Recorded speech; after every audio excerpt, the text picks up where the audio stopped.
Somebody was sharing. That's yeah, I could just check in somewhere and figure out. You better leave me alone.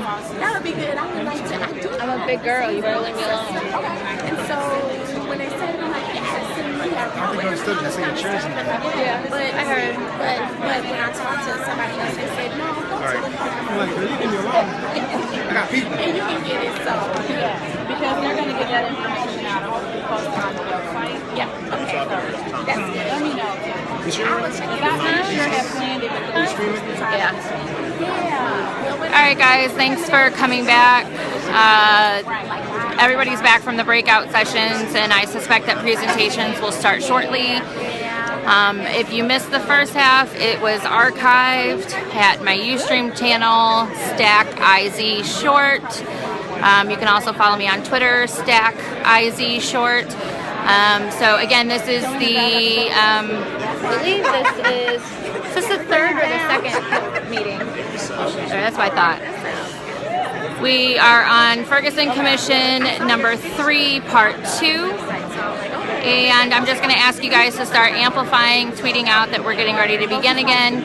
And then when we begin, if somebody could tweet out that the commission has started, I'm just going to allow the feed to roll.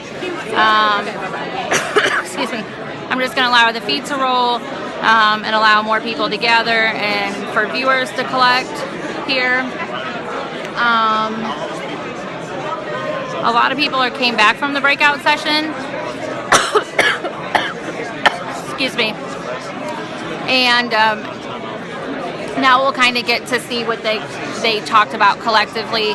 And then I believe we'll have presentations and we'll have a closing for the evening.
Okay guys, we're getting ready to start.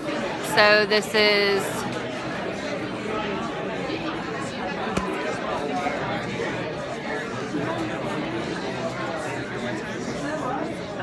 part 2. We're coming back from breakout sessions now. This is where everybody will reconvene and review what the breakout sessions were about.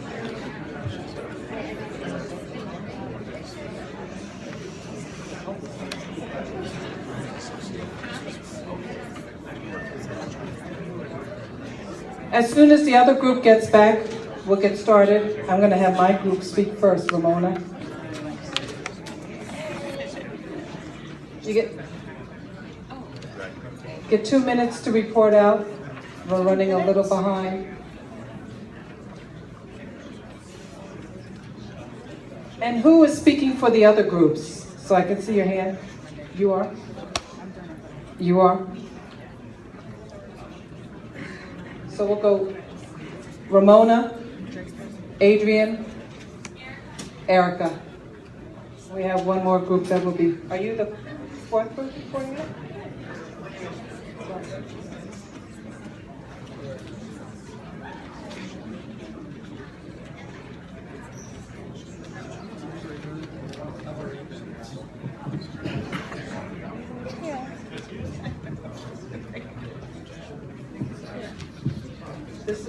Ramona.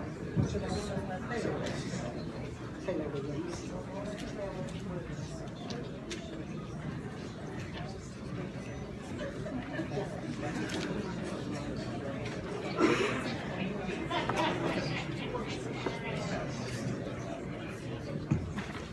It's thirsty.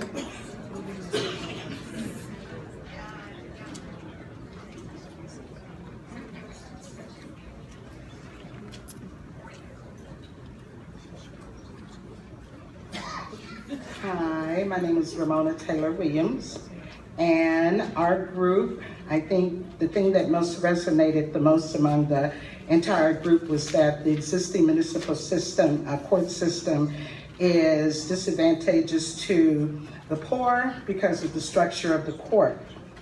It was readily said that the wealthy have the ability and can easily pay. Another one was number 2, why are there so many municipalities with some with small, less dollars than others who cannot afford or who rely on traffic violations and tickets for their revenue sources? Number 3 is the structure allows allows no appeal process.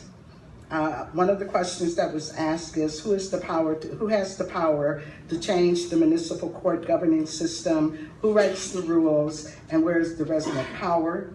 Small municipalities are infrequently open. They are more difficult for the public to access.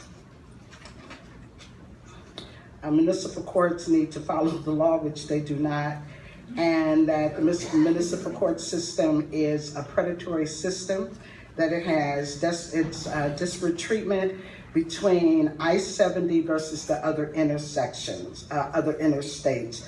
North of Del Mar, the Mason-Dixon line, we need to look at these disparities and why is it on I-70 that the speed limit is 55 versus 60 when it's going through municipalities on 55, 64, and on 44. Imprisoning someone for multiple days for traffic violations is more cost ultimately on the taxpayers, and I'm going to skip over because we don't have that much time. The solutions: abolish the municipal court system, use time banking in order to cover the cost of fees, fines, and instead of imprisonment. Fines and fees should exist on a sliding scale. Is it illegal for any municipality to keep any of the fines? There should be a ballot initiative to show if they're, and the fines that the municipalities do collect should go to charities. And there should be a cap on infractions, determine which private companies are benefiting from the municipal court system and also from incarceration for not paying fines, and that it poses an economic impact on families as a whole.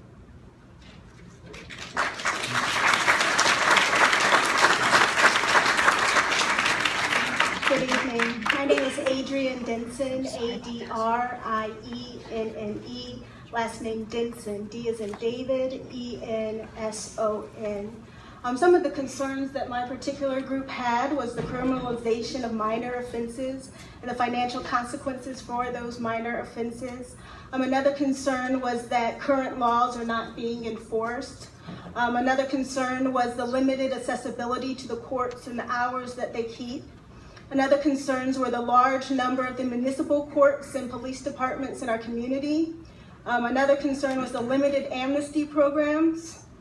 Someone said that people don't have the time, the money, or the energy to get to the courts. Our group brought up that there's a disproportionate number of African Americans in the municipal court system. Another concern was that there's no legal representation for defendants. Another concern that people had was that people don't know their rights, particularly the defendants. A concern was that there's no alternatives to jail for people who can't pay. And just for the knowledge of the commission, education came up several times. And there was a recommendation that several meetings would be given to discuss that particular topic. As far as recommendations and solutions, our group really liked the time banking idea that came up earlier this day. People wanted to have better accessibility to the courts. An idea came up about what if there was transportation so that people could actually get to the courts. There's an idea to consolidate the police and municipal courts in our community, to redirect funds from tickets to better initiatives, to have some entity to take over the municipal courts. There was an idea to raise minimum wage so that people can afford the tickets that they have. There's an idea, I really like that idea, by the way. If you could do something about that, we'd all appreciate that. Another idea that came up was to create reasonable payment plans, to enforce the laws that are already on the books, to educate the community about their rights, to hold judges accountable. There's an idea for no jail time for minor offenses, a use of cameras in the courts. There's an idea for public review boards. There's an idea that the judges should represent the communities in which they serve, and that there should be mandatory diversification training for the judges. Thank you.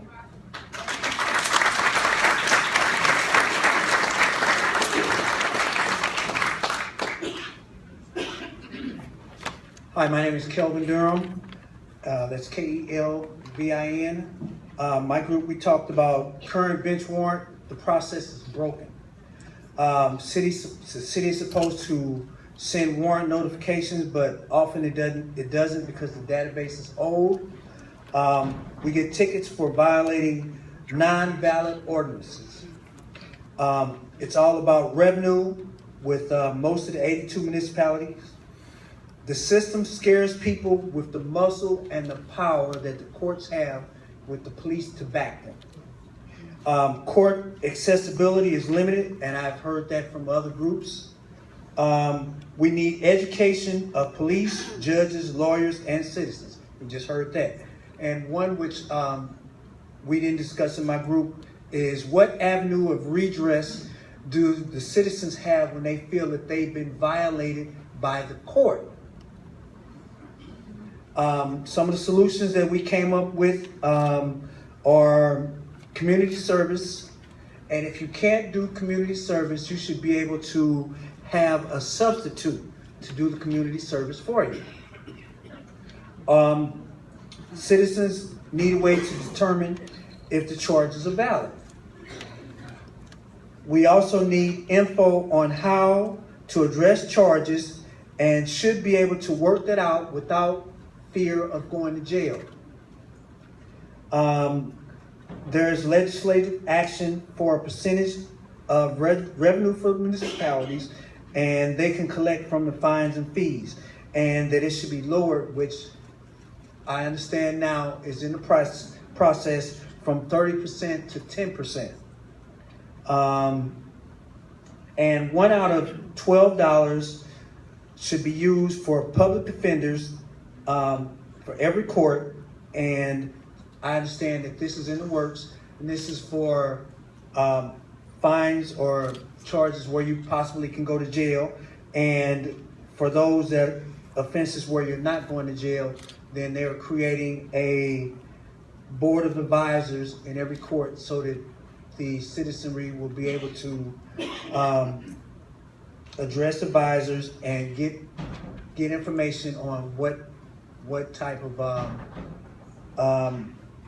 manners or means that they can use so that they can take care of their charges.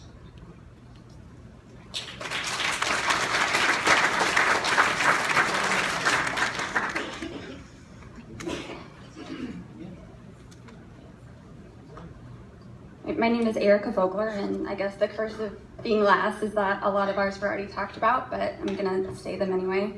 A concern that my group had was the municipal revenue being a part of its budget, and the fact that there are so many and too many municipalities and courts. Our group was concerned about the lack of diversity training among judges and prosecutors, as well as diversity in and of itself amongst judges and prosecutors. We were concerned about non-independent judges serving as both judges and prosecutors across municipalities, being that a defendant could have a prosecutor in one municipality be his judge in another municipality. And we were also concerned about the large number of unserved warrants and people receiving multiple warrants from various municipalities and having all of that add up.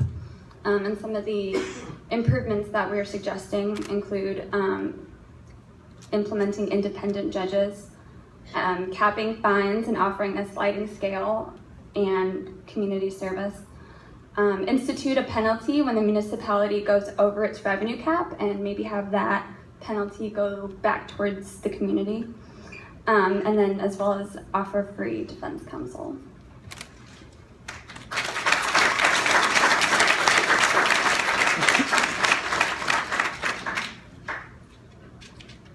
So our promise to the community is that we will take all of the input that we got through the small group process, and we will do just what we've done in the other processes. We'll take it, turn it into a report. We'll put it up on the website. You can access that, and the commissioners will be using the information as a part of their deliberations and their thinking. The website, stlpositivechange.org, stlpositivechange.org. I want to thank you all for being a part of the small groups, and thank you for your reflections back. One of the things we heard in the small groups, or at least I heard in mine, is also some desire for clarity on the process. So I heard different people assuming different things. And so one of the things we also wanted to have as a part of these meetings is some information about kind of how the systems work and how particularly this municipal court system now, and also government organizations. So we're going to have a few presentations now. One from our Commissioner, T.R. Carr, who's going to provide some information on the relationship between municipal courts and municipalities, and an overview a bit about how municipalities are funded. He has the perspective of not just being a public policy and public administration professor, but also having served as the mayor of one of my municipalities and a leader within the Municipal League. So we look forward to hearing his perspective. Following that, Mr. Thomas Harvey from Arch City Defenders is going to come and share perspective. And we've asked these speakers, the last three speakers, to not only share some research from their reports and their work, but also to share recommendations with the commission and with the community about how we can engage in some reform in these efforts. So you hear first from Thomas Harvey from Arch City Defenders.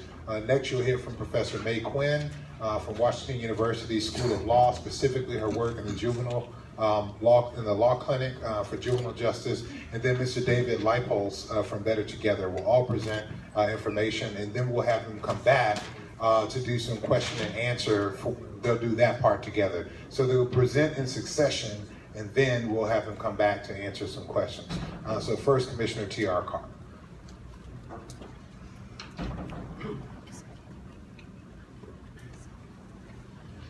Thank you, Scarcy. There will be a test when I'm finished. Now, what I wanted to do this evening is to present the context in which municipal governments operate. We have a lot of frustration with the court system. We have a lot of frustration with the government in the greater St. Louis metropolitan area. And so I want to just kind of present the context and the background of where we are. St. Louis is one in which we have 90 municipalities. 70 of these have populations less than 10,000. We're very decentralized. The state of Missouri is very decentralized. Some would say fragmented. 2/3 of our population live in municipalities. 1/3 of the population in St. Louis County lives in an unincorporated area, which is served primarily by St. Louis County. Our population has been stable at 1 million people for 35 years, so the county has not grown in population. So we have a fairly stable population base. We have not grown, as there's been continuous out-migration from the city of St. Louis to St. Louis County, and then from St. Louis County out to St. Charles County and to other counties. It's important to note the little box at the bottom that in 1876, the city of St. Louis froze its city limits. And they are not and they have not been a part of St. Louis County since 1876. They did so because they did not want to provide services to the people that were living farther out in the then very rural areas of the region. So that had some real impacts on us. And the biggest impact is reflected in this particular map. This map reflects all of the municipalities in St. Louis County. The areas that are in kind of a light tan are the unincorporated areas of St. Louis County. Everything else reflects a municipality. One thing I would point out, you see the city of St. Louis on the right in white, and you look on the far left, you see a large green area that is Wildwood. Wildwood has a population of around, a little less than 50,000, I guess. City of St. Louis has a population of some 350 some odd thousand. Notice the same geographic size. So we have a very significant decentralization, and we have a very scattered population base. Not only do we have all of these municipalities, we have 26 school districts serving St. Louis County. My classes, I point out, we have more governments in the St. Louis region than nations at the UN. And so is it any wonder we have some issues with coordination and control? Think about the issues at the UN and think about our county. One thing I would also note is most of these suburbs were incorporated back in the 1800s. Many of them were to provide basic services to the residents because they lived in a very rural county, and it was necessary to incorporate to provide some very basic services: water, streets, police, fire, etc. These municipalities can be disincorporated by a vote of the residents of those cities. So one of the issues, we've had numerous reports saying that there are too many municipalities in the St. Louis region. One of the issues that we have to face is that these were created historically, and they can only be disincorporated by a vote of the residents of those cities.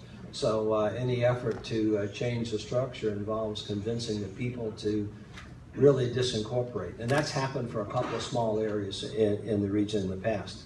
Next slide. Next slide, okay. Cooperation, this is an issue for us, and we have 3 spheres of cooperation, and one of the goals is to try and secure a higher level of cooperation between the municipalities and the county and the region. Now notice these spheres kind of reflect the areas of control. So you find on the right the municipalities with their sphere of control, and they overlap a little bit with the county and with the region. St. Louis City and St. Louis County try and cooperate. The municipalities seek to cooperate with the county, then there's regional. The intersect is really fairly small in the very center. So one of the goals, one of the issues for us is to find a mechanism to increase that intersect, to increase cooperation. And we're identifying all kinds of problems. Next slide. I titled this camaraderie. One thing I should say is that this presentation was presented in one of my classes at the university by somebody from the municipal league, so I can't claim credit for it, but it's really, really good, and I think it gets at the heart of what we're trying to do. One thing to understand is that the cities meet and regularly they operate listservs. City managers meet on both sides of the river. The St. Louis Area City Managers Association, Southwest Illinois City Managers Association. The City Clerk and Finance Officers Association meet. Police chiefs, fire chief meet. Attorneys, recreation directors, planners, all these people meet. One thing for us to understand, I've been hearing people saying, well, what is going to be the purpose? What's going to be the outcome of the Ferguson Commission? One thing to understand is that at these meetings, these individuals are hearing what we have to say. And the public comment that we're receiving has a real impact on what's going on. Now, they're not going to come out and say, oh, we're changing because of the Ferguson Commission. But their dialogue, I cannot tell you the number of contacts I've had in the last week about the issue of municipal cooperation, about municipal courts. These individuals, these municipalities are very concerned just as much of the residents here in our city meeting. So, cooperation is, we call it camaraderie, but it really is a desire to cooperate. The next slide. This is the rub. We've talked about finances, municipalities. Tax sharing by municipalities in St. Louis County, I defy anybody in this room to understand how taxes are generated and shared in St. Louis County. Sales tax is required by state law. It's called a pool. It's not a swimming pool. It's a pool of money. That money is generated in municipalities with large shopping areas, and then it is shared with other municipalities and with St. Louis County. One result is there's a transfer of millions of dollars from cities with substantial retail to cities, North County, West County, wherever, with less retail, and to St. Louis County. So we are unique in the state of Missouri in terms of the convoluted manner in which revenue is in fact shared. And so you find a lot of municipalities that are smaller municipalities that really depend upon this sales tax pool to be able to continue to exist. You find other municipalities that are very upset, saying we generate the revenue, we can't keep it, we have to transfer it. So this is an issue that the plan was put in place and modified when the Buzz Westphal was county exec to try and create a regional approach so that we could work together. And there's less and less satisfaction with that arrangement now. But that creates some issues for us. So as we look at the desire for revenue, then municipalities begin to rely on other sources to be able to fund their operations. Next slide. There's areas of cooperation between municipalities and the county, police and fire, jointly funding the Fire, Police, and Fire Training Academy. The St. Louis County and municipalities operate a joint Fire Training Academy. They operate a joint police academy. County officers patrol, dispatch. They do a lot of reporting. They prisoners housing in Clayton for a fee. The county assists the munis with tactical squad and with disaster. So there's a lot of cooperation. Next slide. Code enforcement. County offers basic and highly technical inspection services for a fee to municipalities. County will handle major project inspections for a fee. So there's things that county provides to municipalities, but again, for a fee. Next slide.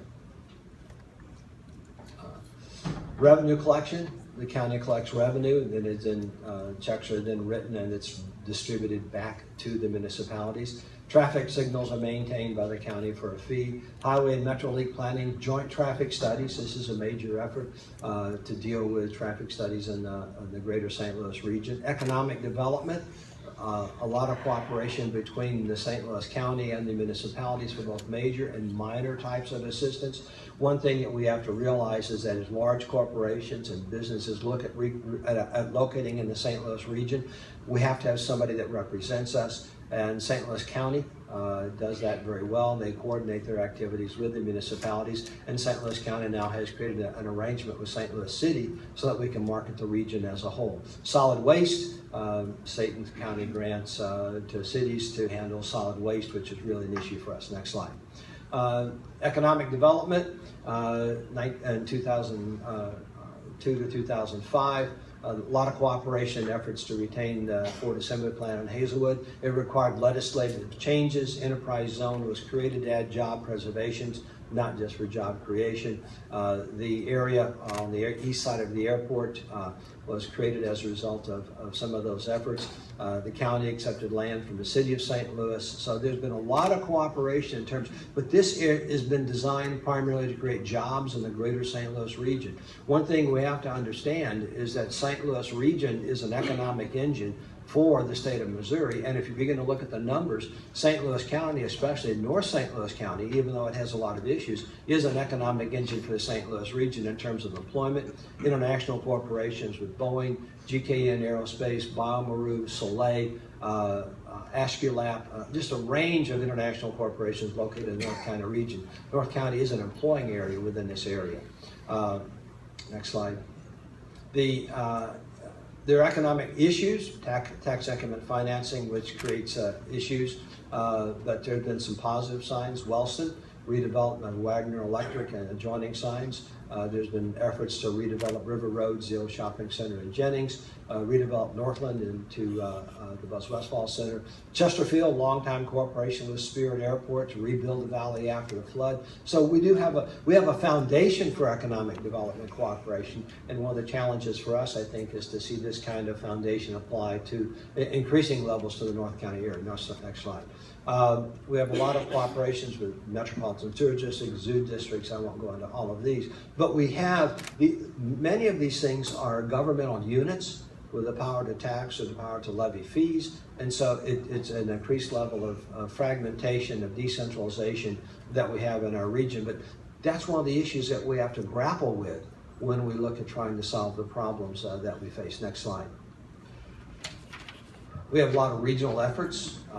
Regis, the Regional Justice Information System, does police checks. We have the East-West Gateway Council of Governments. So to begin to look at this, we have a foundation. We have a long history of cooperation at the regional level. We're not aware of them because many times they're operating sort of out of the public eye. But these are really critical for us in terms of expanding our economic base and providing jobs for everybody who lives in the St. Louis region. Next slide. This is my last slide. Leadership is the key. And as I look at this, I think this is the challenge for us on the Ferguson Commission. Positive attitudes, believe that we can have an impact, and for the community. Credibility, that we can reach out. Credibility involves reaching to all segments of society. We want to hear people that are here, that are presenting their opinions. We want to understand the voice of the municipalities. We want to understand the business community so that we can improve jobs, so that we can improve education, and so that we can address problem issues. We want to understand the big picture and local interest to get to yes. Trade-offs, local control. One of the reasons we have so many municipal governments is because people want local control. One of the reasons we have so many police departments is people want local control. But that raises issues of quality, cost, and benefits, and dare I use the word politics.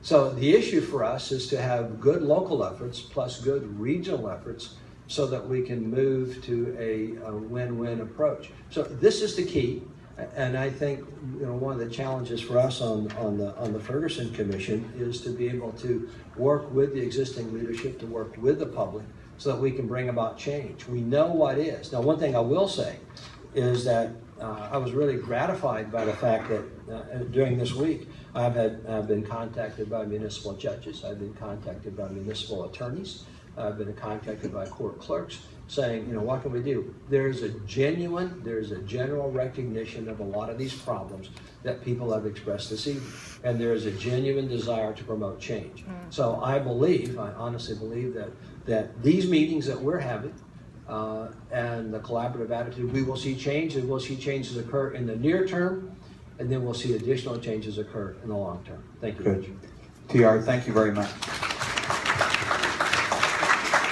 We appreciate you bringing your experience and your academic experience to help us understand the context. So we're going to move right quickly now to Thomas Harvey from the Arch City Defenders.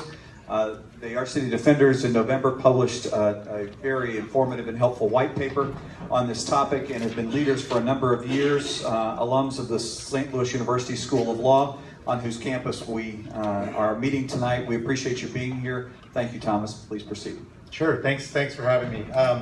About a month ago, a reporter asked me why people were just now finding out about what's going on in municipal courts. And my answer to that reporter is reflected in what I heard in the comments earlier and in the breakout sections is, depends on what you mean by people. The people who are poor in this region and who are African American in this region know exactly what's going on in these courts. And they've known for 50 years. And the only people who don't know what's going on are the people who aren't in this room right now. And I would call attention to the fact that besides Judge Vatterott, who I saw in the room earlier, I don't see anybody from the municipal court system here tonight. I don't see a single prosecutor or judge. I don't see anybody here on the night to discuss municipal courts at all. So in spite of the fact that people are contacting the commissioners and saying they're taking this seriously, I think it speaks volumes that they're not here in the room right now. To Judge Vatterott's credit, we don't agree. I don't agree with everything that his proposals of his committee, but he takes the issue seriously. He's been spending a lot of time on it, and he's making some serious proposals. And I would, before I go on to what I was really going to talk about, I would hope that the rest of the lawyers and judges and prosecutors in this region who are making money off the backs of poor people in this region would show up and take this seriously as well. So,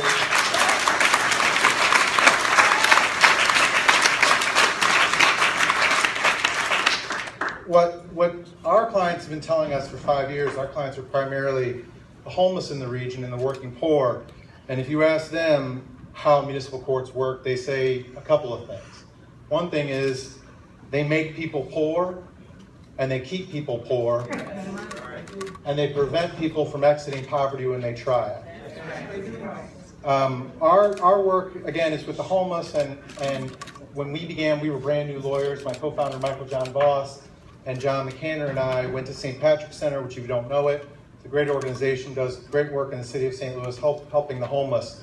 And the only reason, you might ask yourself, why do the homeless need lawyers? Well, it's because the primary obstacle preventing homeless people from getting off the streets and into housing and jobs and treatments were warrants for their arrest. A warrant for their arrest in a municipal court for being poor. A warrant for their arrest in a municipal court for being unable to pay fines that were assessed that were too high to begin with. The city of St. Louis spends $10 million a year to prevent and end homelessness. That money goes to social service agencies in order to provide housing and jobs and treatment to the most vulnerable in our society. That money can't be spent effectively because of the existence of the municipal court system. That money cannot help people get off the streets, help the most vulnerable among us, and save our region money because of the existence of the municipal court system. So there are stories that we've heard in the last 5 years that I know most of the folks in this room have been familiar with it. For the benefit of those who are listening to this or watching this, I'll say that clients have told us that they've been denied access to courts, and I heard that earlier in the room. For years, we heard people talking about how mothers would go to court with their children, and they would be told that mom could come in, but the kids couldn't because the kids weren't on the docket that night. And so you've got a poor person who's come to court to pay their fines and fees, they're on a payment docket, come to court to make their payment, and they're denied access to the court.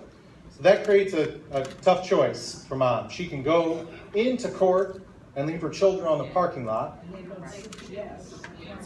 or not go into court and get a warrant issued for her arrest. And what we've been hearing for years was that person who had made the decision to go into court and pay their fines to avoid the arrest, and who was arrested on the courthouse steps for child endangerment. And that happens. It doesn't happen a lot, but it doesn't have to happen very often for people to say, "I'm not going to court on my night if I can't get child care and run the risk that I'm either going to get a warrant for my arrest or I'm going to get arrested when I go in to make a payment." The other thing that I'll highlight real quickly, because I know our time has been condensed, is poor people who have been arrested on a warrant for the inability to pay their fines.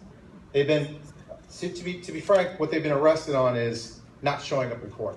But they didn't show up in court sometimes because of the decision I just laid out, sometimes to get into the money to pay, and they were afraid they were going to be arrested. And they have legitimate reason to fear they're going to be arrested. They're threatened routinely with arrest on the payment docket. There are some courts where they are taken from the courthouse to what they call the dungeon below the court, and held in a room that is not fit for human inhabitants, and held there and extorted until they make a payment. That's not one person that told us, that's 10 people that told us. There's an article written in your paper, in St. Louis Post-Dispatch, who told you that, and it's just ignored. But folks say that they've been brought in on a warrant for failing to appear, and when they're brought before the judge, they say, "Judge, I don't have the money. I'm homeless. I'm poor." And the judge says, "I don't care. Go out in the hall, get on that payphone, call everybody you know, and try to get some money. And Jennings. And you might be able to go home tonight." And that's illegal. It's unconstitutional. We ought to be ashamed that's going on in our backyard.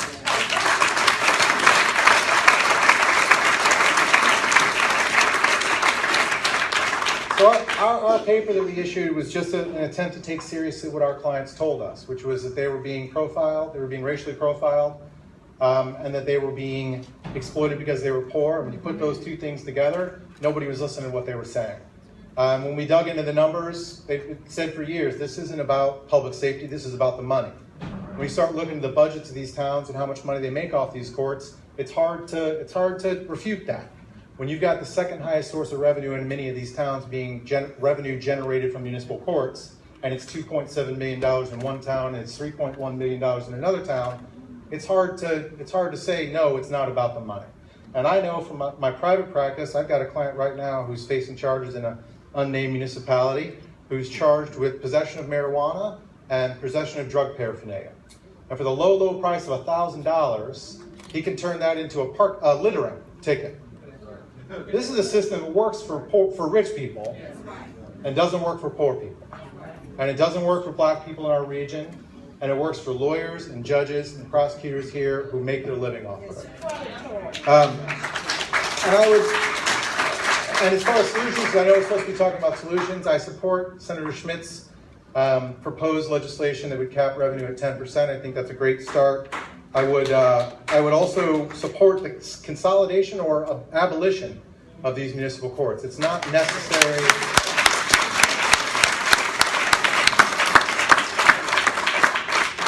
We don't have to have a municipal court system. You don't have to have a court in your backyard to enforce your municipal court ordinances. They could be enforced in St. Louis County in the Associate Circuit Court level. Now that will take some doing, but they could be enforced there.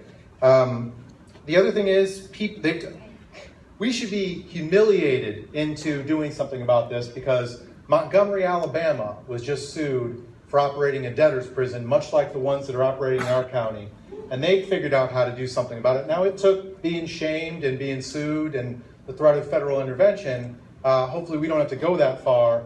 But the answer there was Alec Karakatsanis at Equal Justice Under Law was able to get a settlement that included a provision of attorneys for everyone. Everyone who's facing charges where they might be jailed, and make no mistake, if you're standing in municipal court and you don't have the money to pay, you might end up in jail one day. So lawyers for everybody, and they did as a very simple thing. They created a form. Everybody had access to the form. You simply state how much income you have, and they proportion the fines to your income. It's a very simple thing. And people then, they were assessed a fine for their infractions, and they were allowed to make small payments, as low as $10 a month. You're not allowed to make $10 a month payments anywhere I know of in St. Louis County.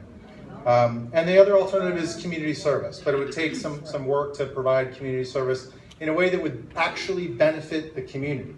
I'm not talking about lining the pockets of a private probation company. I'm talking about someone trying to find a way to make probation, to make community service help the people who need the help the most. Thank you very much for your time.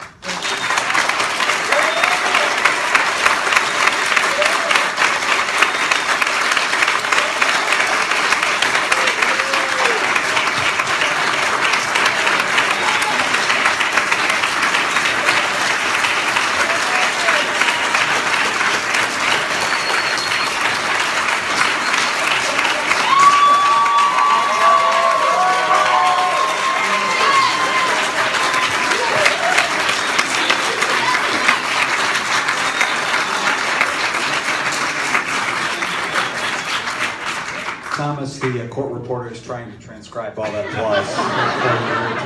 Thank you for the selfless work of you and the Arch City Defenders, and I know you have a number of volunteers who help you in your good work. Next, we'd like to hear from Professor May Quinn from Washington University, who's done particular work on the impact of this system on youth and juveniles, and that's why we've asked her to be with us here tonight. Professor Quinn, thank you. Thanks very much. Tough act to follow. I also do not have a PowerPoint, so hopefully my voice carries and these stories carry. I also had 20 minutes worth of information that I've condensed to 15, 12, 6, and we'll see how this goes. So I'll just cut to the chase. I've been a lawyer for 20 years. I've practiced across the country. I'm not just an ivory tower kind of academic. I have represented poor clients all over this nation, from Bronx, New York, to Austin, Texas, to Knoxville, Tennessee, to Washington, D.C., and I have never seen what I see here in this town.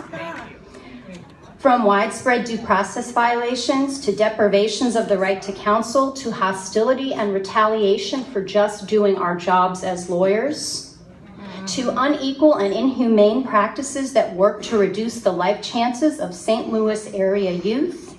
When I set up my legal clinic at Washington University 6 years ago, and I took my students into our courts and communities, I could not believe what I saw. I was shocked. And we have practiced in the juvenile courts, in the municipal courts, in the appellate courts, in the school disciplinary proceedings, in administrative proceedings. So it's not just a single view, and it's not just on a single night, and it's not just for one single client that I'm talking about. So while my testimony today will focus on municipal policing and prosecution of minors, people under the age of 18, I hope that the Commission comes back to the many issues facing young people in our schools, our juvenile justice system, and our criminal justice system. And I hope you will hear from my good and great colleagues at the SLU Legal Clinic as well, given their much longer view on these issues as they've been working on them long before I was here in town. And because I believe we need wholesale, comprehensive, constitutionally rooted changes concerned with inspiring confidence and delivering fairness for all in our systems of justice, not just piecemeal fixes or Band-Aids. So let me tell you a story. About 3 weeks ago, I received a call from a mom. This is a formerly homeless woman struggling with her own health issues and trying to keep a roof over her head for her kids. And we have been working with this mom and her kids for quite a while. She was upset because she didn't know where her youngest son was. She learned he'd been picked up by police while walking down the street. They stopped him in a public setting, put him in cuffs, placed him in the back of the squad car, took him to a jail somewhere, and left his young girlfriend crying on the sidewalk. She wasn't sure where he was now, 10 hours later, and he's only 17. When I finally tracked the child down, my suspicions were confirmed because I'd asked Mom, does he have an outstanding warrant? She said she didn't know about any, but when she spoke to one of the officers, he'd mentioned something like that. But as I probed further, I got a sense that this was really something different and something that we deal with all the time. It's not a warrant, it's a different kind of W that the officers put in the system, and that is a wanted for questioning that is used as a widespread practice to pick up children in this community and take them into custody with no charge, no warrant, and no probable cause. I have begun calling these St. Louis County's catch and release practices, because these children are picked up and held for up to 24 hours and then just released back to the community, puzzled and feeling quite disrespected and having great disrespect for our systems of justice. So I tracked this kiddo down, and I found out by that time that he was in a particular jail, because sometimes you might be arrested by one police officer from one municipality but taken to a municipal jail in another municipality. Some evenings we spend our time trying to track these kids down from place to place to place. But I tracked this kiddo down, now in custody for 14 hours, and I said, why is he being held? You need to release him. This is unconstitutional. And I was told then, as I've been told repeatedly, and my students have been told from the low-level line officers all the way up the chain of command, that this is okay in St. Louis. We have a 24-hour rule. And after further cajoling, I finally got him out, but that was only after they decided to put him under a recording and then 14 hours later give him his Miranda rights. In the 2 years I've known this child, this is the third time that this has happened to him. And in the 6 years I've been practicing here, I can't begin to tell you the number of times that this has happened to my clients. As I wrote in the Huffington Post 4 months ago, this is the due process that kids of color get in St. Louis County, and it's quite different from the due process that Darren Wilson got and they see on TV.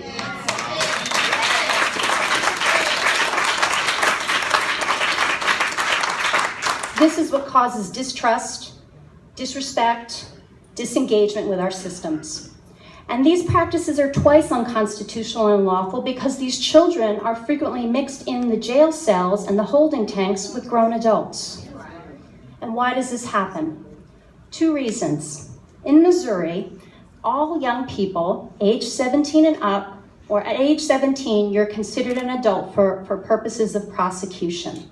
So while 42 states in this country have adopted the constitutional standard of childhood set forth by the Supreme Court in a series of cases, Missouri remains an outlier, and children at the age of 17 are automatically considered adults and become invisible for juvenile justice system practices, reporting, and data purposes. It's an invisible population that nobody in the state has really talked about. The second reason this happens is because our juvenile code provides that children as young as 15 may be prosecuted in our municipal courts. When I got to town, it was 15 and a half. Somehow I turned away, I turned back, it was 15. And these children are not processed through the juvenile court system, where we can talk about the juvenile court system and the issues that need to be addressed there, but at least in theory, it's kid-friendly and intended to be supportive and therapeutic. Instead, these kiddie traffic violators are processed as if they're adults in the municipal court system and placed in jails in, I believe, a fashion that violates federal law. The Prison Rape Elimination Act says that children need to be separated by sight and sound from adult offenders in our jails and prisons. When my students and I have raised this with local police and jailers and others, they've looked at us and said, federal law only applies in federal cases. They clearly have no idea what is required of them. I know my time is limited. Let me focus on prosecution at this point. Whether you're a child or an adult, I don't understand why anyone is being arrested in our municipalities for municipal violations. Our courts of appeals and Supreme Court have repeatedly said that municipal courts are civil venues. They are civil proceedings. They have civil processes. In the United States of America, you do not go to jail for a civil infraction. You should not. And so, all of these practices relating to arrest and bail and jail, I find to be fundamentally inconsistent with the Constitution if those are civil courts. And I'm not the first to say this, or at least to suggest it, because 50 years ago, a law professor by the name of T.E. Lauer wrote this very same thing, or suggested the same problem, in a law review article in the Missouri Law Review. And yet we're dealing with the same problems. This question of wanting it both ways, or the problem of wanting it both ways. Wanting it civil for purposes of informality, due process deprivations, and deprivations of the right to counsel, but criminal for purposes of punitive practices and putting people in jails coercively to get money out of them.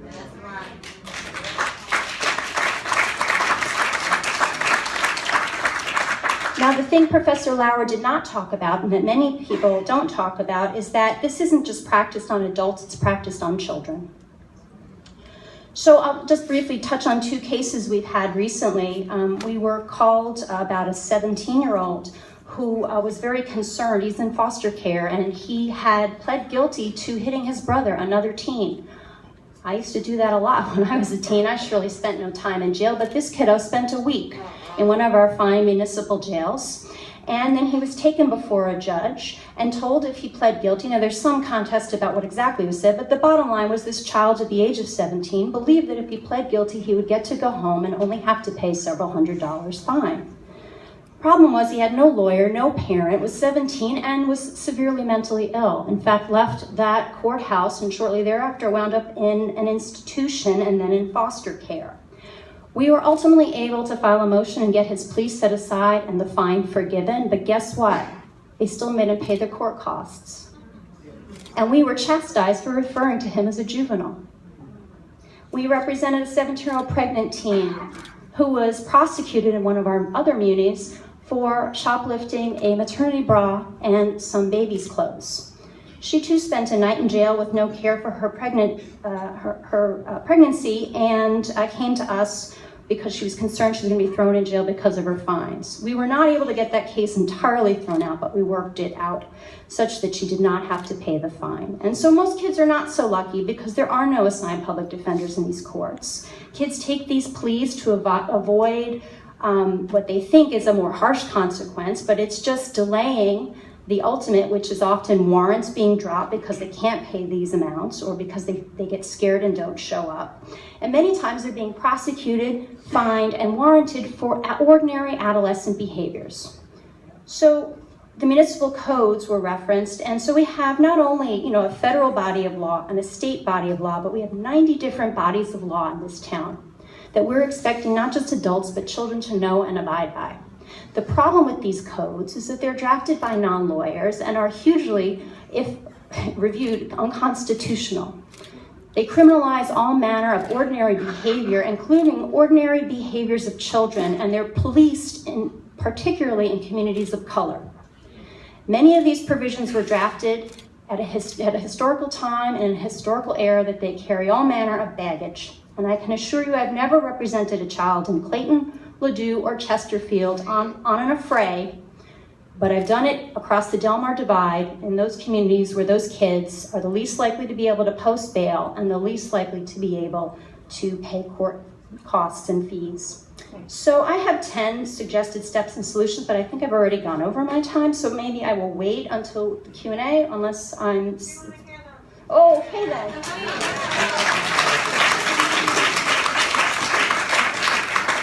Is that okay with the commission? All right.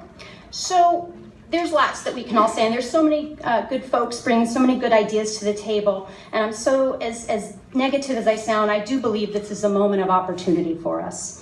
So number one, I think we need to clarify the role of municipal courts as civil venues where fines only may be imposed, and then collection through civil collection mechanisms like in Knoxville, Tennessee, instead of public shamings and liberty deprivations that take place now. And this is a suggestion that the SLU Legal Clinic, I think, is also put forward and in the press. Second, if this is not done, then munis can't have it both ways. They have to have proper public defender systems. They have to provide due process protections. They have to make sure they are abided by the law. 3, we need to review and revise our home rule statutory scheme for municipal corporations. It's currently a morass. I have no idea what they say. I can't figure out, what's a first-class municipality or a second-class municipality and who's supposed to do what. And someone needs to take a fine-tooth comb to that legislation and really create a system, if we are going to have a municipal scheme, that makes some sense. 4th, we have to revisit the juvenile codes, jurisdictional provisions, and send kids to juvenile court for treatment, not to serve as cash cows for their communities. We got to fix the juvenile courts, which, as we know, are currently under their own review. So I'm not saying they're perfect, but they do operate with a view of children in mind. 5, we need to redefine kids constitutionally to raise the age of juvenile court jurisdiction to 18. There will be a bill introduced this year. As I understand, it's going to be introduced by Senator Wayne Wallingford, a Republican, who's part of the Juvenile Justice Task Force that's been looking at this issue. 6, police practices need, I'm not lobbying, by the way, I'm not a lobbyist. I'm just giving educational points. Police practices, number 6, need to be improved and regularly monitored, not just to ensure cultural awareness and reducing racial bias, but age-appropriate practices so that these officers stop traumatizing our children.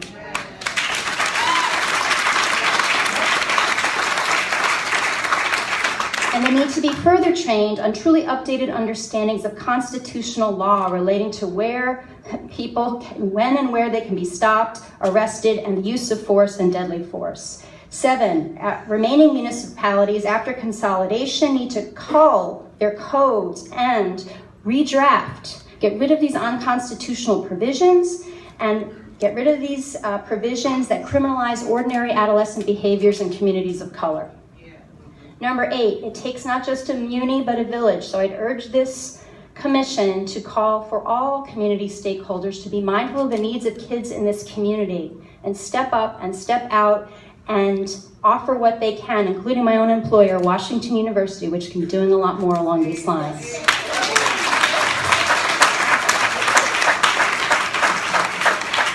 9, municipalities, and I pick up Thomas's point here, if the judges and the folks of the municipal courts care so much, they can grant amnesty right now for all outstanding warrants, fines, and fees. Start anew, make amends, start fresh, and especially do it for the kids whose constitutional rights have clearly been violated in those courts. 10, going forward, greater transparency, accountability, and oversight by independent watchdogs. We have no watchdogs in this state. I've never seen anything like it. I don't know how it got like this. We have to do this to encourage respect and confidence in the systems of justice. An immediate step could be, many have called for an independent prosecutor to review the current situation as to Darren Wilson and perhaps create a special prosecutor in all circumstances going forward to make sure that there is independent accountability.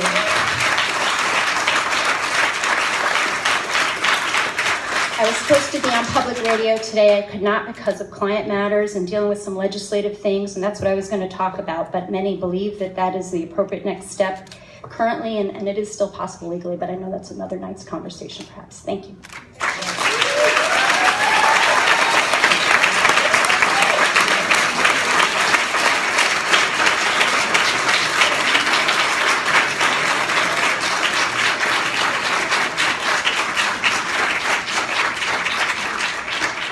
Thank you, Professor Quinn. Thank you for your eloquence. Thank you for your suggestions and your thoughtfulness in both representing those before the courts as well as being thoughtful with us and engaging in the legislative process. You don't have to be a lobbyist to talk to us about it.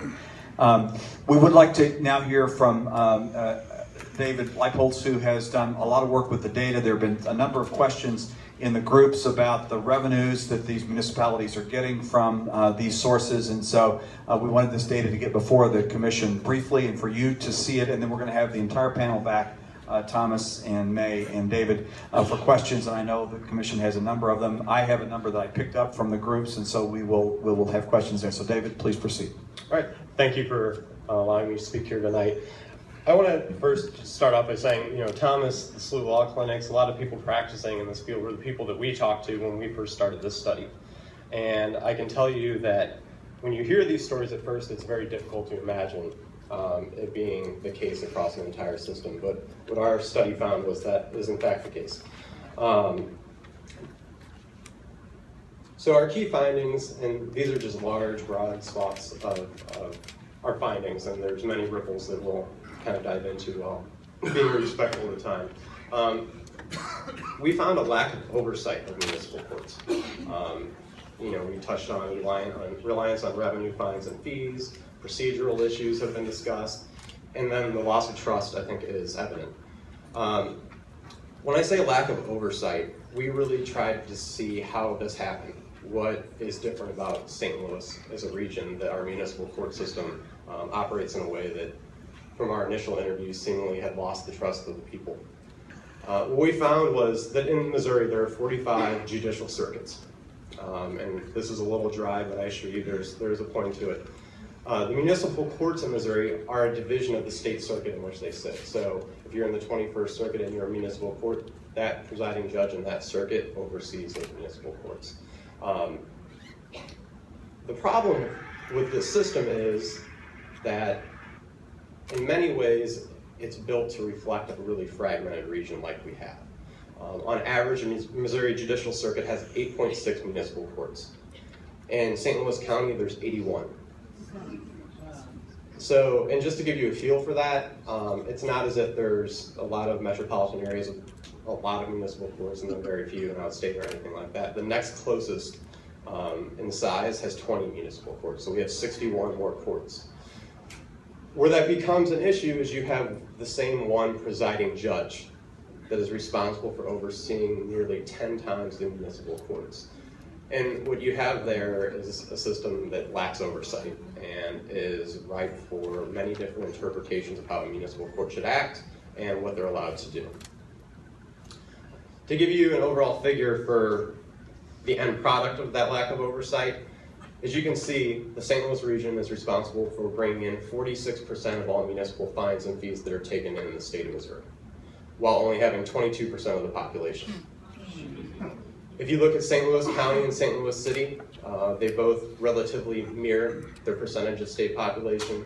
But when you look in the municipal courts within St. Louis County, you see that it's 11% of the population and over a third of the fines and fees, $45 million every year, come in through those courts.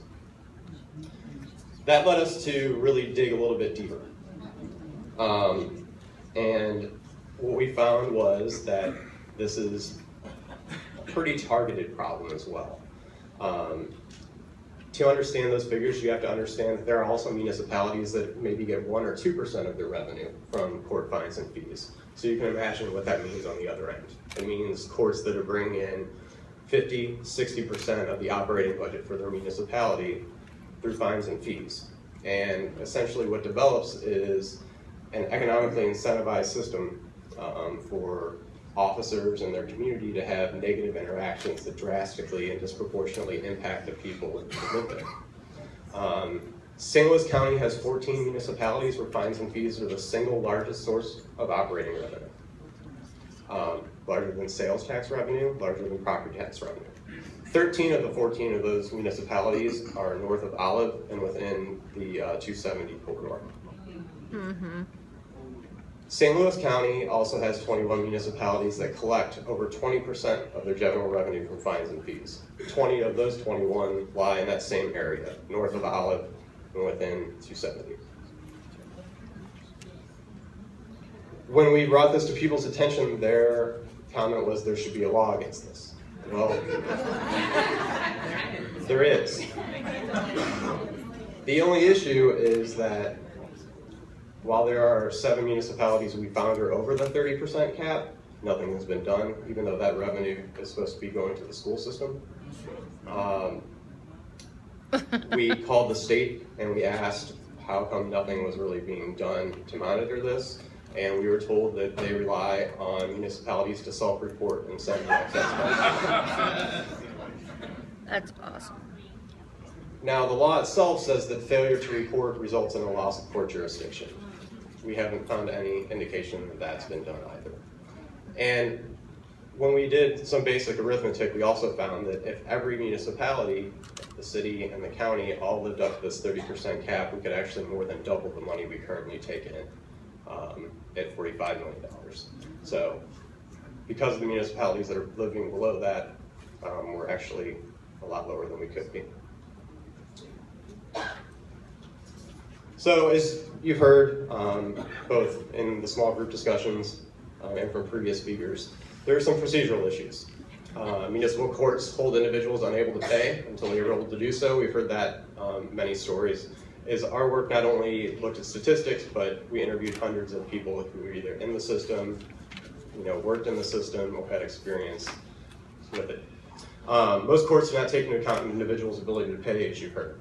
One of the things that is an issue with that is that when you have 600 people in one court session, it's very difficult to even get through that in one night court session, let alone take into account each person as an individual and their circumstances. Courts are permitted to create payment plans, reduce fines, or treat fines and fees as a civil matter, but most do not. We found that the most common answer for that was it was just not feasible to pursue it in another way. The easiest way to collect was to either lock people up or issue a warrant, other things like that. Individuals not provided legal counsel or notified of rights. And that's something that a lot of people have touched upon, and something we heard time and time again was that for a lot of people, their only interaction with their local government was in the municipal court system. And when they entered it, they saw a judge that was paid by the municipality and a prosecutor that was paid by the municipality, and no one that was there to even inform them of their basic rights. And that was one of the issues that really came about quite often.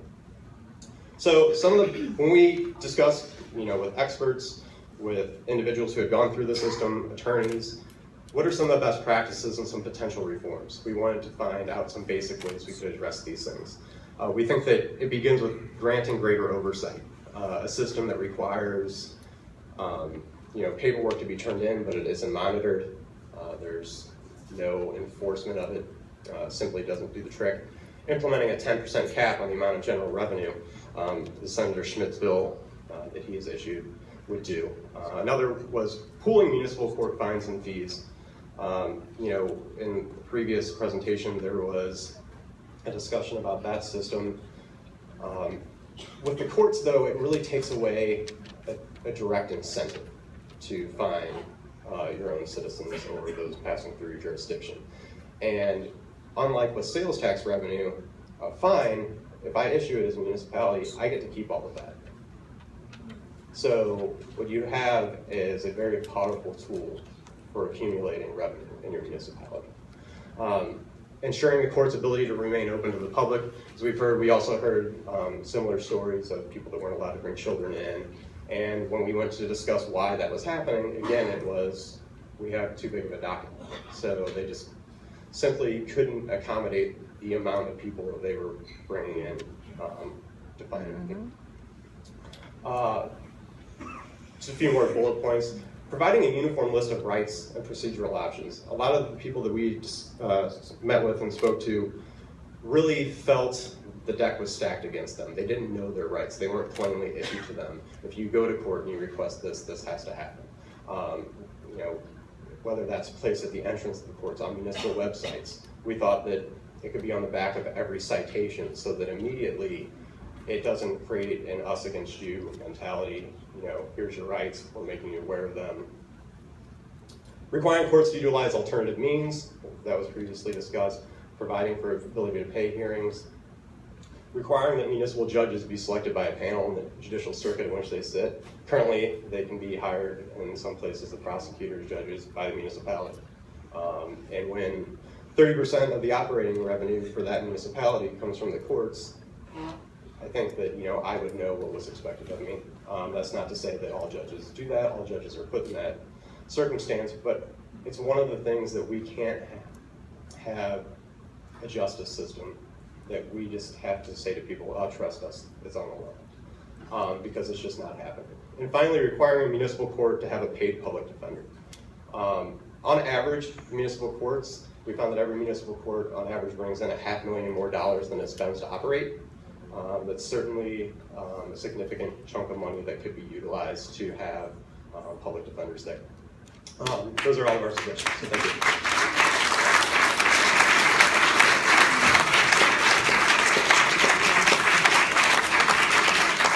David, thank you. Could I ask all of our panel to, if you could all go, David, stay up there, if all could kind of array yourself behind the podium, because I think we're going to have questions and one or more of you may want to respond to them, because this has raised a number of issues and the members of the community had lots of questions that they raised in the breakout sessions, and so I wrote a number of them down. We're going to try to represent them. So let's start with questions from commissioners, and we'll ask you to help us here, please. Microphones behind you down here. David, can I just clarify one thing? Did you say, and TR, this a little bit, putting these two things together, taxes paid by citizens in the county are shared, but fines are kept, which is the 45 million, are kept in the municipalities, which creates an incentive to fine because you're in control of that versus the shared model. Did I get that right? Correct. And yeah, Mr. Carr touched on this earlier.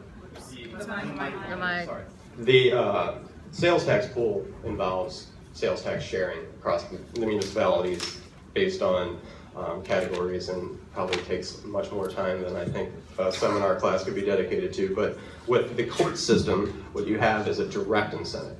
So if I fine someone $1, I keep $1. Okay, so with the 90 municipalities, just do you have a spreadsheet of these municipalities? Who's at 30%? Who's this? I mean, all these questions that I have in a simple spreadsheet. Correct, and we do have that. We have reports for all the commissioners located on the table behind you with a table of all that information. What we did was, that information is provided to the state, but we put it in a table where you can see the revenue that's brought in, their general budget for the year, and things like that, but all of that is in there. And we'll post that on the website. I have a question about civil proceedings, that the municipal courts would be civil proceedings. I'm not sure as it may. Would you kind of elaborate on the fact that municipal court proceedings are in fact civil proceedings and not criminal proceedings, with the foundation for that, and what that means again? Right, well, numerous cases out of the Court of Appeals and the Missouri Supreme Court have specifically referred to our courts in the municipalities as civil. Kansas v. Martin, Friesch versus City of Columbia, Kansas City versus Myers. These go back over time, and they repeatedly say that these are civil proceedings. Now, I will say, it's not a neat, some constitutional issues and claims are neater than others. This isn't as neat as it might be. But when you have these declarations that they are civil proceedings by our court system, and then you have inconsistent provisions within the rules promulgated by the courts or statutory provisions, I think there's an argument that those are unconstitutional. There's also a United States Supreme Court case, Atwater versus Lago Vista from 2001, that looked at the issue of arrests for minor crimes, right? If it's a crime and it's a clear misdemeanor, officers are permitted to make arrests. There was some question about low-level offenses and could they be arrestable. And so here, I think if they are civil offenses, if we repeatedly have heard that, and we're told that you have fewer rights because they are civil, and there's a whole list of things that go along with them being civil and informal, that there's a potential Fourth Amendment violation every time there's an arrest for one of these claims. And then the bail and jail process, to me, amounts to a civil deprivation of liberty. We don't do that in the United States. Can I ask you a question based on that too? Yeah. So you're talking about an arrest for an infraction as opposed to an arrest for a misdemeanor. Right. And has that been tested in the Missouri Supreme Court? I do not know if it has. Even if it had been tested in the Missouri Supreme Court, one of the interesting things I have found having come to the state, people give up really easily. They get really beaten down by our systems. And their notion of what's okay is based on local practice or even just Missouri practice. But there are federal courts and there's the federal Constitution. And I do wonder if someone went in and sought an injunction in our federal court system for one of these kiddo protesters who had bail set on them, if they might not prevail in a challenge, and that being an improper deprivation of liberty in a civil court system. Thank you. And then David, I've got a couple questions for you. You said the next comparable county, I assume that was Jackson County that you looked at compared to? It was not. It was a county just south of Jackson. I think Jackson has... Cass County, probably? Yeah, 18 municipal courts in Jackson. So Jackson only has 18 and Cass has more than that. And then you may not be able to answer this question, but do you have any idea how Senator Smith came up with 10%? I think that there's been a lot of discussions that, we've had people come and the 10% number is a number that over half of the municipalities in the St. Louis region already operate under. So I think that, if a lot of the discussions that we've been a part of, it's come up as a cap that would allow for municipalities to operate in a healthy way, just based on the fact that an overwhelming majority of municipalities are already below. Okay, so that's included in the information you have yes, for us? That is in the report as well. Okay, and then I guess the state auditor is doing an audit of a lot of these courts. And from my understanding is part of the problem is definitions on what is general revenue and I think that kind of has to be clarified also because you can kind of skew the numbers a little bit either way. We largely got the general revenue numbers from how a municipality defined general revenue in their budgets and also from the state documents. So we try to stay pretty consistent with it, but there are a few municipalities where we got it from one source or the other. Thank you. Can I follow up on that real quick? Just want to say, as far as the 10% number, I think Ferguson, in our paper we said that they made 20% of their revenue from the courts, which they've corrected and said it's 11%. Regardless of what the percentage is, it's $2.7 million, right? It's too much, and people feel that it's too much. So at $2.7 million, it's still, if I operated a business and my costs were $400,000 or $500,000 to run the court and $2.2 million in profit, that's a healthy business. And I think there's some perverse incentives there, even at 11%, which is what they say it is. Commissioner Beck. So two questions, and this might be answered by Dave or Thomas. I was interested to see what I did not know previously was that the excess amount of money was supposed to be going to schools. And there is nothing that makes me more frustrated than our children not getting the resources that are owed to them. And so I wonder what you know about if any of that excess money is actually getting to them, and if so, what kind of proportion comparative to what it is supposed to be. So we asked the state for any instances where the excess revenue had been reported and a check had been sent. And the way that it's set is for anything over 30% to go to the schools. So if you have 50%, the extra 20% goes to the schools in your county. They had shared with us that it had happened once, but it was on the western side of the state from a very, very small town. But there was no instances they had recorded from the St. Louis area. And how long has that law been on the books?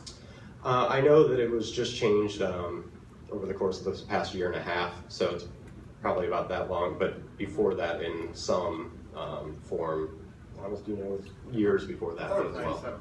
Yeah. You said 1997. And yeah, it's been modified since. Okay, thank you. And my other question is for Professor Quinn. Given that education was, I guess, the third most important topic that folks in the first voting wanted to talk about, and just for the sake of the conversation that is coming, I would like for you to connect the dots a little bit for people, given what you implied talking about the necessity of us talking about discipline practices, et cetera, in schools. So if you've got the kind of young man that you talked about being held for 14 hours, no explanation, then getting dropped back off into his neighborhood like nothing ever happened. He got let out the front door with no money to get home. Thank you for that correction, an important one. No, that's an important correction. Do not apologize. So then what are our children carrying with them into school when those kinds of things are happening to them? I mean, I think you've hit it on the head. I mean, only in recent years, I think, have we paid enough attention to trauma and its impact on young people and trauma-informed practices then being used in our courts. Instead, what we have in the municipal court system is a trauma-imposing system. It is not at all concerned with harm reduction or the like to these young people. And absolutely, I think the kids go into school, they talk to their teachers about these issues. I've had teachers call me in the city saying, 17-year-old's been picked up, we don't know where he is, and the two of us hopped in my car and went to go look for this kid. They're out of school.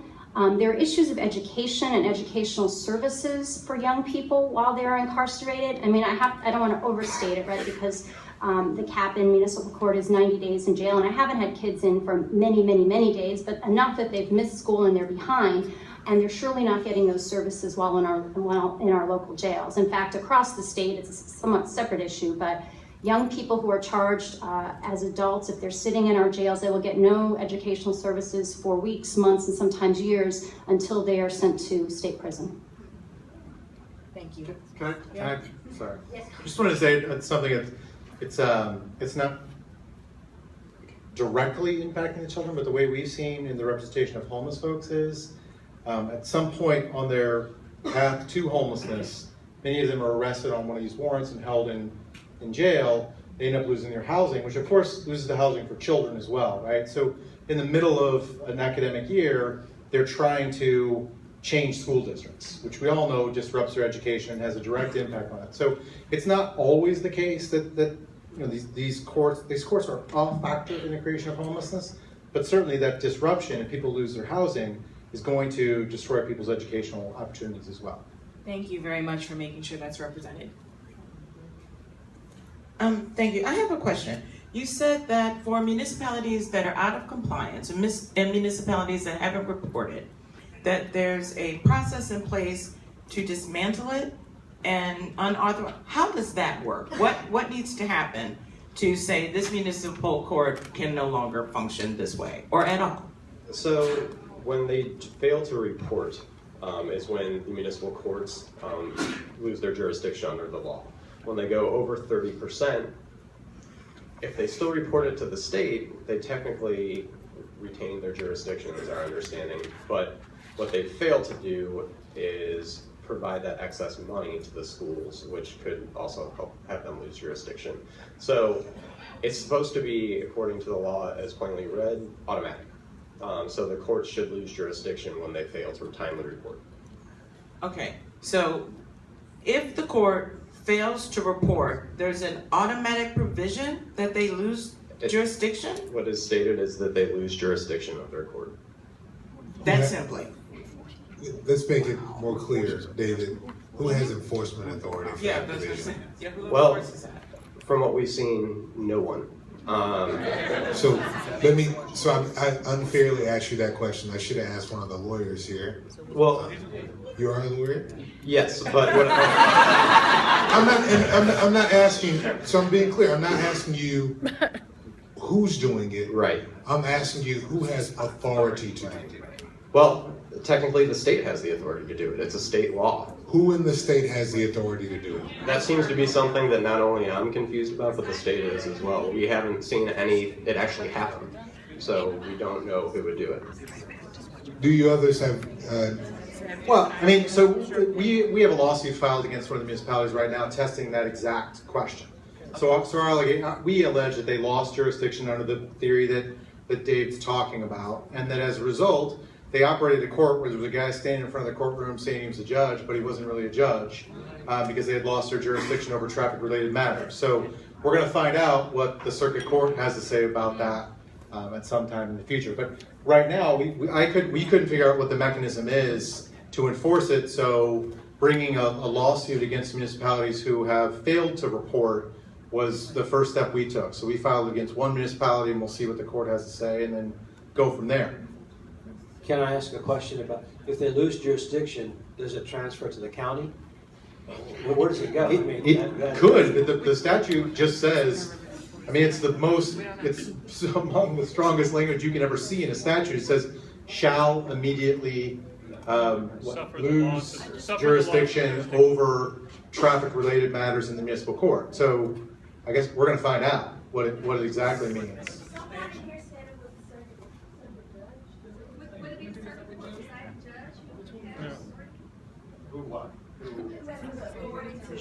Oh, I mean, they could always have these cases handled in the associate circuit court. That's something that all of the municipalities could elect to do. They could create regional courts. They could create 4 regional courts. They have a broad amount of latitude to solve these problems on their own. It's just that, as Professor Quinn said, Professor Lauer wrote that article 50 years ago. It's not like people didn't know about this. It's been going on for a long time. So let me pursue this just a little bit further, because this, to have municipalities violating a law that is on its face as clear as it is appalling, right?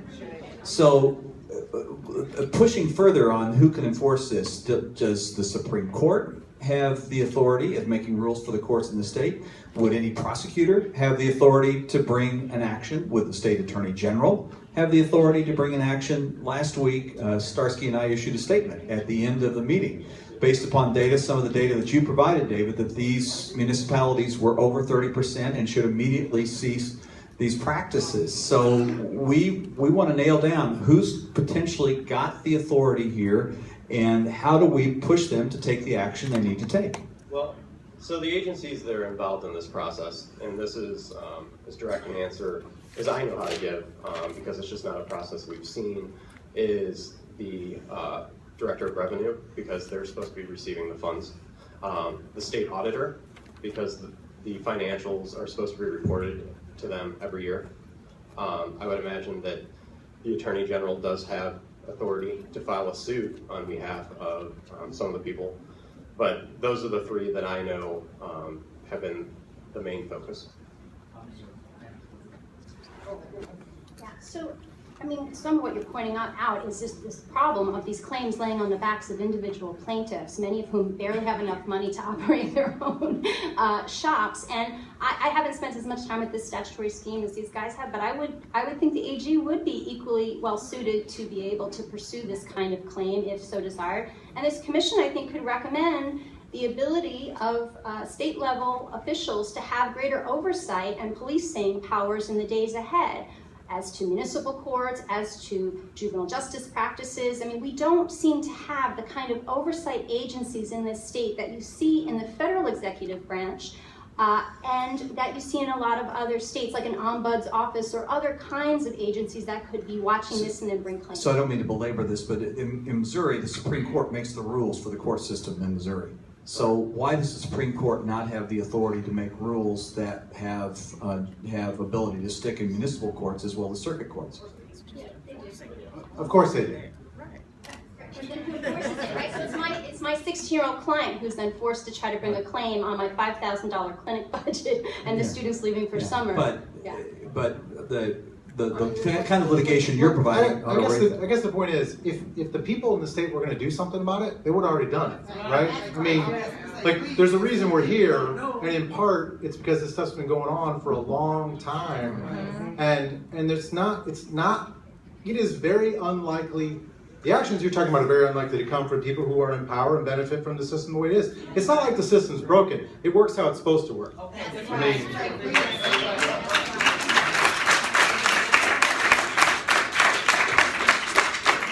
so we'll continue the questions from the commissioners, but I'll reinforce, and now we have a narrowed, excuse the language, narrowed targets on this statement.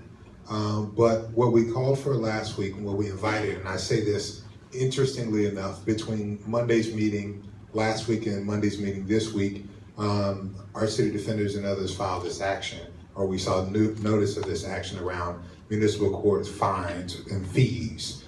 So with thanks for that action, we'll renew the call.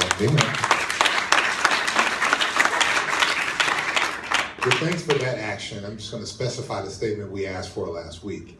We invited any state authority, any state officials with authority to act in this space around municipal courts, fines and fees, particularly where we know there is excess, and we know there are at least 8 municipalities that do so. We now know that perhaps it is the Director of Revenue, perhaps it is the State Auditor, perhaps it's the Attorney General. So now we'll just say, whomever in these 3 offices has the authority to act, we invite you to act on behalf of the people, and not, I'll just leave it there. So we'll invite whatever offices have authority to act as our city defenders has acted already, to enforce the law that is on the books, specifically as it relates to those municipalities who are already above the 30%.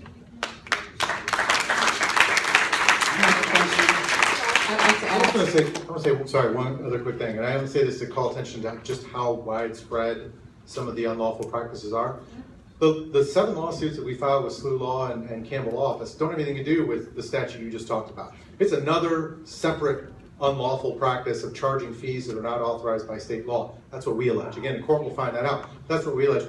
I mean, there's litigation can go on for 10 years around the things that have been going on here. And the other thing was, Dave, you should. One of the other things that we've looked at and was discussed was also the potential for a school district who maybe should have benefited from some of that excess revenue coming forward and challenging that as well. I've got a quick question I wanted to ask to the law professor at Washington University. I'm interested. I'm sorry, your name? Please call me May. May.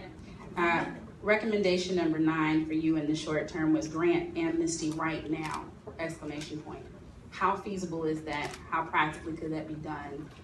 How can we help to recommend that happen? I wrote to the mayor of Ferguson twice in conjunction with various youth advocates around the community asking for that at least to occur in Ferguson. I got no response. Well, first I wasn't permitted to testify because we ran out of time, but I got no response to that letter. I think it's very feasible. I think, there are amnesty programs that take place around the county that are not real amnesty programs all the time that charge people money. I don't know where that money is going, frankly, but I see no reason why it couldn't happen right now, especially when I said in my letter, it's not only the right thing to do, it's the legally expedient thing to do in light of the past deprivations and legal claims that potentially lie for young people who've had all these pleas taken from them with no lawyers, not intelligently, knowingly, or voluntarily.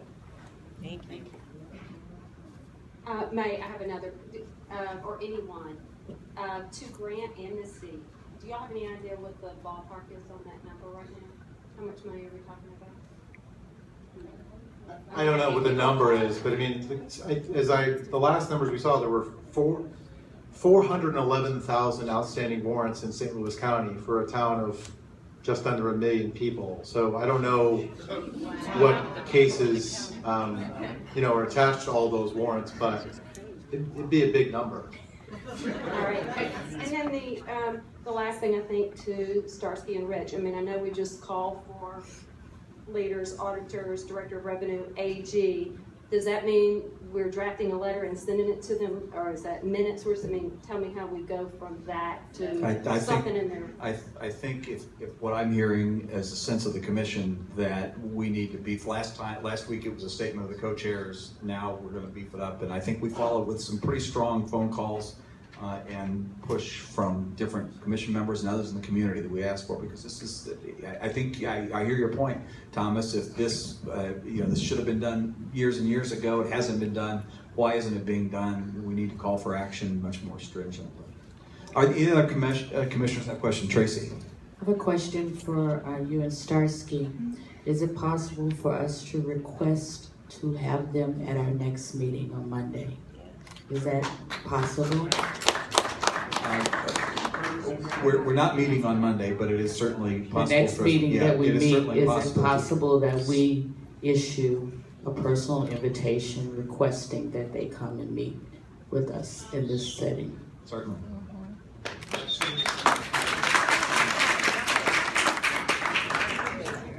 Thank you, Rose, and then Felicia. I just have one more question, Meg, for you. So 2 bills were mentioned. They're both Senate bills. Wallingford's bill, which deals with the age of juveniles, the definitional age, and the second one is Eric Schmidt's bill. So knowing what I know about how long it takes to pass legislation at the state level, I'm fully appreciative and supportive of those bills, but is there anything we can do locally to change any of these policies municipal-wide, across all municipalities? So right now, for instance, a very simple measure, right? In conjunction with the municipal councils, the municipal police departments could engage in better practices around policing youth. And they could have a practice of every first encounter is a warning. Every young person who is encountered on the train without fare is put off the train and not prosecuted.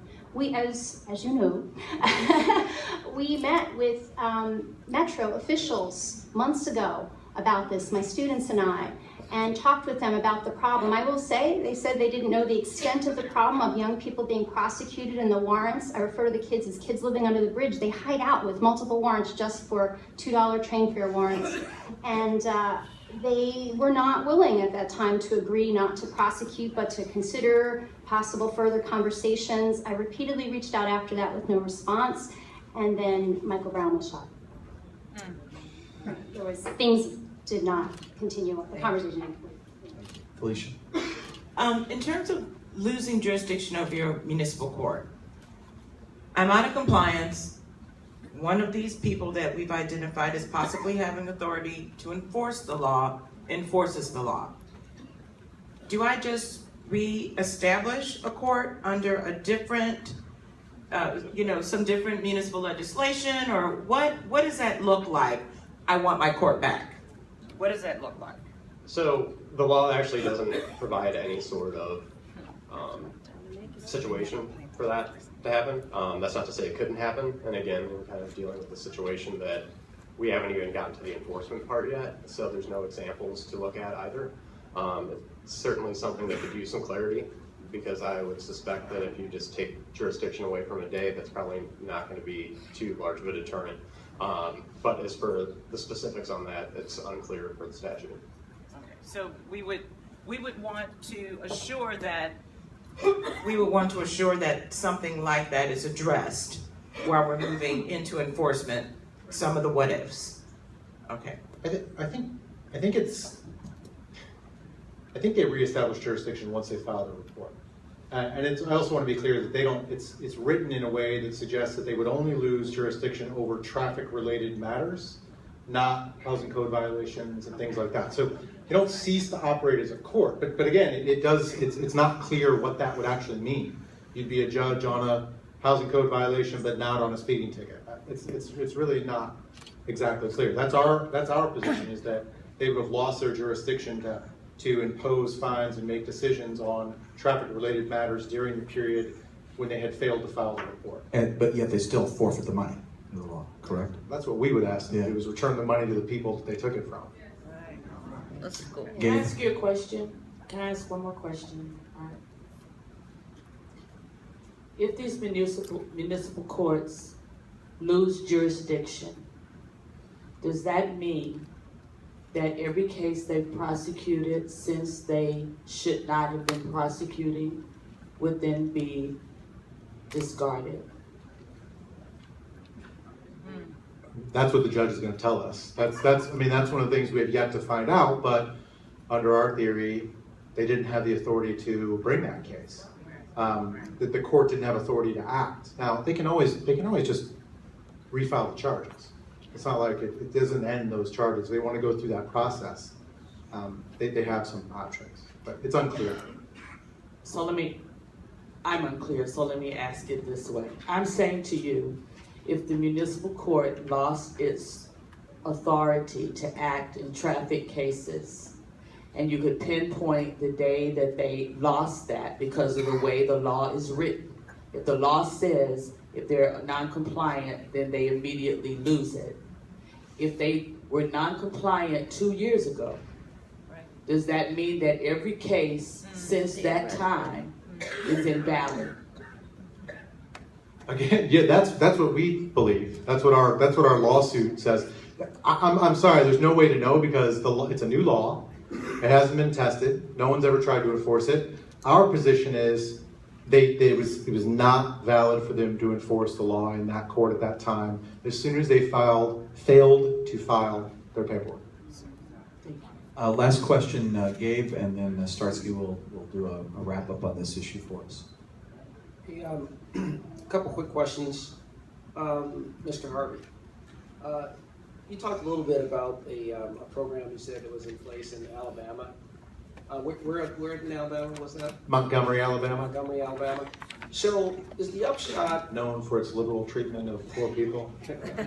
So the upshot of the system that's been put in place there is that it's a system under which no one will ever spend time in jail simply because they can't pay the fine. Absolutely, and that's how it should be. Right. Right. I mean, it should already be that way under the law in the state of Missouri. Right, but that's something, I mean, you can have a regime set up, even if you were going to continue the enforcement exactly the way it was, you could have a regime set up whereby that's never a valid basis for holding someone in jail. Exactly. And then Mr. Leofolds, question for you. When you went through your recommendations, one you had in there is this idea of pooling revenue from fines rather than letting the municipality keep it. Right. When TR was speaking earlier, he was saying that the system of pooling sales revenue is something that people are finding unworkable now.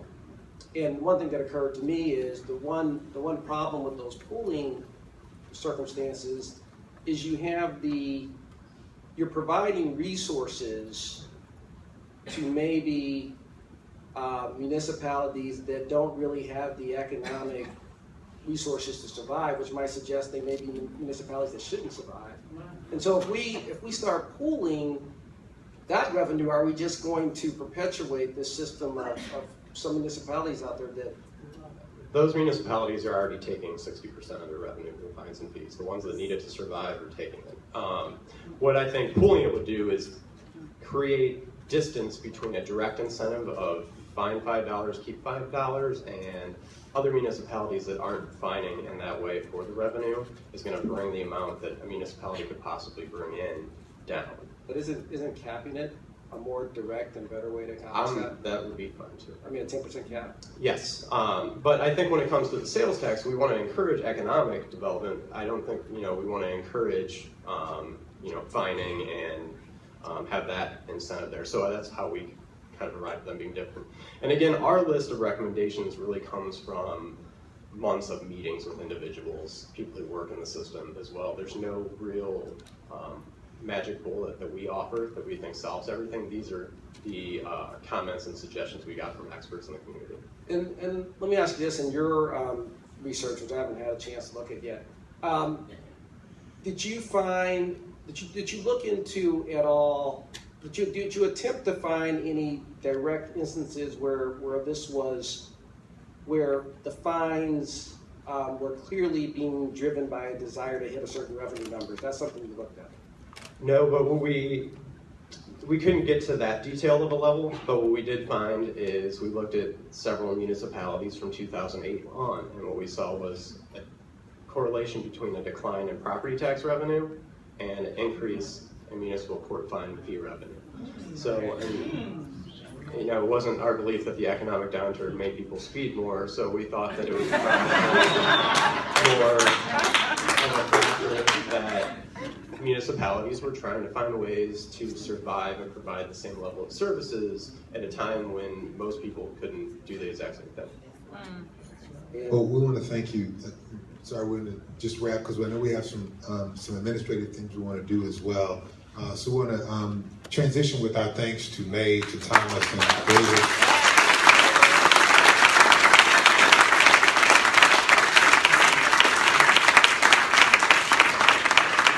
So, I started with Professor Quinn. Thomas he started paying attention when he heard his own name. So we give thanks here. We are pleased to see and to hear, quite frankly, some of the redundancies and recommendations on reforms from our small group to our speak out earlier to the presentations of our speakers. We also give thanks, of course, to Commissioner Carr for giving us some perspective and context on this. We recognize that there are other perspectives on some of these reforms. There's already dialogue going on in the Municipal League about potential reforms and with folks showing leadership like Judge Vatterott. So one of the things that we've done is we've asked Commissioner Carr and Commissioner Blackman to co-chair a working group around municipal court reform so that we continue to engage this conversation, taking in some of the recommendations that we've already heard, taking in the perspective that we've heard tonight, and recognizing the context that we live in where there's already some pre-filed legislation on this. This is something where we'll need some feedback quickly. We'll need to weigh into the discussion in an organized and systematic way as a commission to be reflective and responsive of that which you have already offered. So we will post, as we have with other work group meetings, the work group progression from Commissioner Carr and Commissioner Blackman as they lead that group and invite ongoing participation and dialogue in that as well. With those things being said, we have a few administrative matters to transition to. I want to invite my co-chair, Rich McClure, to lead us through those things. Thank you. Commissioners, we have two resolutions which have been provided to you and we need to act on them. The first is the sunshine policy that was recommended by the Assistant Attorney General at our first meeting, which was sent to you via email and is posted. This is the model policy copied exactly from the manual which was provided to us and establishes our custodian of records. So I need a motion to approve that policy. Mr. Blackman, second here from Becky. And so is there any discussion or questions? Okay, hearing none, I would call all those in favor. Please say aye. Aye. And opposed? All right, the motion is passed. And we have a second resolution which has been provided to you. I will read it for the benefit of the audience since the first one was discussed at our first meeting. This is a motion that I would ask someone to make, that the Ferguson Commission co-chairs be delegated the authority to take the following action in furtherance of continuing the initial work of the Commission. 1, to enter into vendor and consulting agreements to carry out the work of the Commission, provided that the approval of both co-chairs is required and provided that the agreements are consistent with the fiscal agent procedures established by the United Way as our fiscal agent. Secondly, that the co-chairs are authorized to establish procedures for the managing director of the Commission once on board to enter into vendor and consulting agreements on behalf of the Commission where the total funds obligated are less than $10,000 and are included in the budget approved by the Commission, and I would say again consistent with the approval procedures by the United Way. And then finally, provided the co-chairs and the managing director will present the Commission budget for approval at the next Commission meeting. So I'd ask if anyone would be willing to make that motion. I'll move. Second. Second from Rose. Questions or discussion from members of the Commission? Okay, hearing none. All those in favor, please say aye. Aye. And those opposed, please say no. Okay, thank you. Let me just wrap us up here and say a couple of quick things. First of all, thank you all for staying. We have gone over time, but it has been most useful and productive, and you all have done that. I'm sorry, you had a clarification, and I told you you could make that clarification. My apologies. Thank you. made a mistake when I spoke earlier. Ruth Meyer, M-E-Y-E-R. I had said Emerson Electric had built a new facility, $60 million facility, and no property tax was to be paid. Actually, that was a mistake. It was Express Scripts. I am sorry to Emerson Electric. I made a Commissioner Sly pointed it out to me, and if you could please note that. Thank you. Thank you for making that correction. Thank you all for staying, for your vigorous participation in the evening in the community groups. We got great questions. I think you sense what we sense, and that is the great sense of urgency behind this issue. You all ranked it second, and that's why we had this issue tonight, citizen law enforcement relations last week. We now have working groups who are charged with coming back to us and reporting as early as January on these so that legislative action can be called for and influenced, since both will likely be issues, or will clearly be issues in the legislature. There are bills being filed.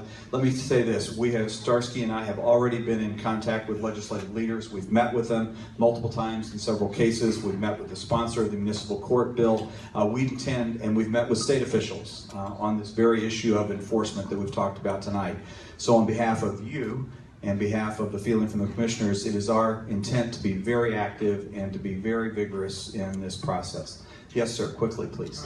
Real quick, this is something really important. Yes, sir. I heard anybody mention the city of St. Louis appears to be engaged in gentrification. One of the tools that the city is using is Board Bill 331, the nuisance laws. Instead of white flight, they're calling the people nuisance. I'm used to driving in areas in town, the problems that we have in the traffic court. But what I'm not used to is the building commissioner coming to my home with prosecuting attorneys in tow, which they did in 2012. And the system that I went through, the court system, I thought it would work out, but when I saw the judge locked us in the room, it was horrible. So the problem is, it's not just traffic. I'm glad the professor mentioned our children, because it's not just our children, they're after our parents' homes. They're after our homes. And a lot of these communities are formed. Black people just did not go to them. They were directed there, and they're in the process now of getting the people out of St. Louis, out of the city of St. Louis. I'm telling you what I experienced, and I hope nobody has to go through it. It's real. The building commissioner came on the street with 30 properties that they own. 10 on with death trap, child molestation, rape torture chambers, buildings just crumbling down. They skipped over all that and came over and attacked it. Great. Thank you. Sir, would you provide your name to the court reporter here, please, or the transcriber? Leonard Richards. Thank you very much. She's just transcribing it. Thank you very much. We appreciate you being here. Can I ask that we all stand and following the practice that Reverend Wilson led us in last time, we're going to take a moment just to center ourselves and to be quiet. We're on a campus whose motto is to have a higher purpose for a greater good. Renewing our vow to be about higher purpose and greater good. I would ask that you center yourself in your faith, if appropriate, or just in a matter of silence to think about the things and the work before us in seeking justice.